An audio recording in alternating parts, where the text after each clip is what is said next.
মায়ের যে আশীর্বাদ, শস্যদানকারী আশীর্বাদ, সে আশীর্বাদ নিয়েই তৈরি হয়েছে মনে করি আমি, এই কনসেপ্টেই তৈরি হয়েছে প্রতিমাটা। খুবই ভালো লেগেছে। আর আমি দেখছিলাম সব ধরনের ডাল আছে কিনার মধ্যে, দেখলাম বড় ছোট সব ধরনেরই ডাল আছে, খুবই ভালো লাগছে। আশা করি এখানে নতুন নতুন ধরনের কনসেপ্টে পরবর্তীতে আবার আমরা দেখতে পাবো, যেটা পরিবেশের জন্য ভালো হবে। এখানে ডালের প্রতিমা হয়েছে এটা আমি জানতে পেরেছি বিধায় আমার এখানে আসা। রাস্তায় অনেক কাদা থাকা সত্ত্বেও কিন্তু এটা এতটা এক্সেপশনাল হয়েছে যে কারণে আমার এদিকে দেখতে আসা, এবং অসাধারণ হয়েছে এই প্রতিমাটা। আমি সত্যিই কোনোদিনও এত সুন্দর প্রতিমা এবং এরকম ডালের কনসেপ্ট দিয়ে করা এই প্রতিমা আমি দেখিনি, এবারই প্রথম দেখলাম এবং খুবই সুন্দর আয়োজন হয়েছে। আশা করব সামনে এর থেকে আরও অনেক সুন্দর আয়োজন এনারা করতে পারবে। অনেক দূর দূরান্ত থেকে লোক আসছে, আসলে এটা একটু ভিন্নধর্মী প্রতিমা হয়েছে, তো এই জন্য মানুষের এক্সাইটমেন্ট খুবই বেশি, সবাই আসছে, ভিড় জমাচ্ছে, খুবই ভালো লাগছে। খুবই খুশি হয়েছি। আমি আগেই শুনছিলাম যে এরকম ডাল দিয়ে হচ্ছে মায়ের প্রতিমা করা হচ্ছে, তো এই জন্য আরও দূর থেকেই আসছে। আমি যশোর থেকে আসছি। আজকে থেকে 16 বছর চলছে। এখন আমাদের এই প্রতিমাটা আমরা মনে করলাম এবার ডালের প্রতিমা করব।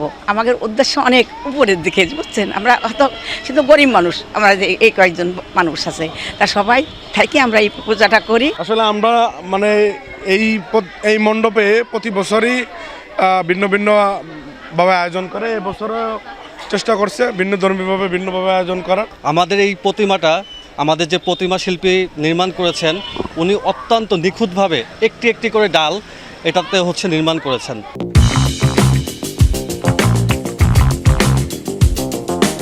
16তম বছরে আমরা আছি, আর এই 16 বছরই আমাদের যে চিন্তাভাবনা থাকে আমরা নূতন কিছু করব।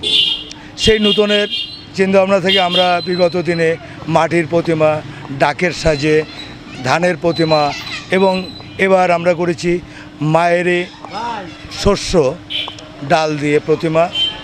আর এই ডালের প্রতিমার সাথে সাথে আমি আরও কিছু বলতে চাই, আমরা সনাতনী ধারার ধারক বাহক হয়ে আমরা প্রতিমাকে আধুনিকতায় না ডুবে আমরা সেই সনাতনকে জাগিয়ে রাখার জন্য সনাতনী ধারায় আমরা এই প্রতিমার করি।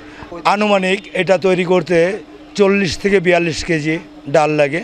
এখানে আছে মাসকলাই, মুগ ডাল, মটর ডাল, এবং আছে মানে আপনার ইয়ে ডাল, বুটের ডাল।